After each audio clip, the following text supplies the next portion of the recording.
अच्छा सर, अभी ग्रेजुएशन है जी 4 साल का कर दीजिए, सेमेस्टर में ग्रो किया है। पहले क्या था कि 3 साल में ग्रेजुएशन होता है, अभी 4 साल में हो, तो उसमें कुछ ऐसे चीज़ को मैंने यूनिवर्सिटी ने जोड़ा है, 4 साल किया है तो उसमें भी जोड़ा है कि नहीं जोड़ा है? हाँ, ये चीज़ मैं आपको बता देना चाहता हूँ कि ये बहुत दिनों से पहले बात चल रही थी कि यूनिवर्सिटी का सिलेबस जो है पुराने ढर्रे पर चल रहा है और बहुत ही अपडेटेड नहीं है, ओल्ड वर्जन पर इसको फॉलो किया जा रहा है। तो इस पर after grade 11 think new education policy के अकॉर्डिंगली जो है रूल रेगुलेशन थोड़ा चेंज किया गया है।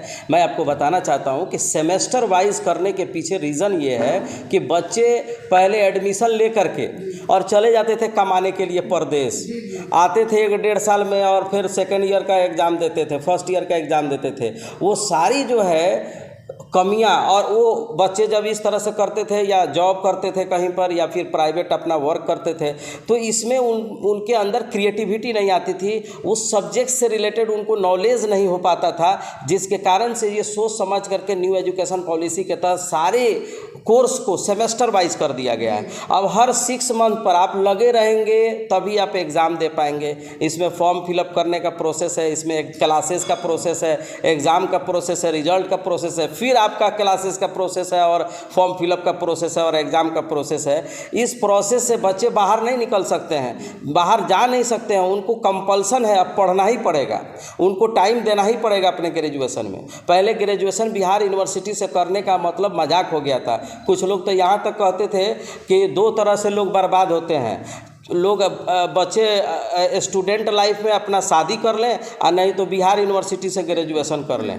ये मजाक बना हुआ था, जो कि मजाक पूरा समाप्त पूरी तरह से होने जा रहा है। बिहार यूनिवर्सिटी में सेमेस्टर वाइज लागू हो जाने से एजुकेशन के पैटर्न में सुधार हुआ है, बदलाव हुआ है, सुधार आपको इसमें इम्प्रूवमेंट बहुत अच्छे तरीके से हुआ है। और एक और इसमें जो आपने कहा कि 4 साल का हो गया है, 4 साल का नहीं हुआ है साहब, ये 3 साल का ही सेशन है। मैं आपको बता देना चाहता हूँ, फर्स्ट ईयर करके अगर कोई निकलना चाहे डिप्लोमा सर्टिफिकेट उसको मिल रहा है, सेकेंड ईयर में सर्टिफिकेट कोर्स उसको मिल रहा है, थर्ड ईयर करके अगर उसको निकलना चाहता है कोई तो उसको ग्रेजुएशन मिल रहा है, और फोर्थ ईयर में उसको ऑनर्स मिल रहा है। इंक्लूडेड आपको जो है इंटीग्रेटेड करके उसको 2 साल का जो पीजी होता था पहले, वो 1 साल का इसमें पीजी इंक्लूड कर दिया गया है। यानी कि 4 साल में आप ग्रेजुएशन प्लस एक साल का पीजी कर रहे हैं। पहले क्या था कि हायर एजुकेशन नहीं हो पाता था, लोग ड्रॉप आउट कर जाते थे, पढ़ाई नहीं हो पाती थी हायर एजुकेशन की, लोग पीजी नहीं कर पाते थे।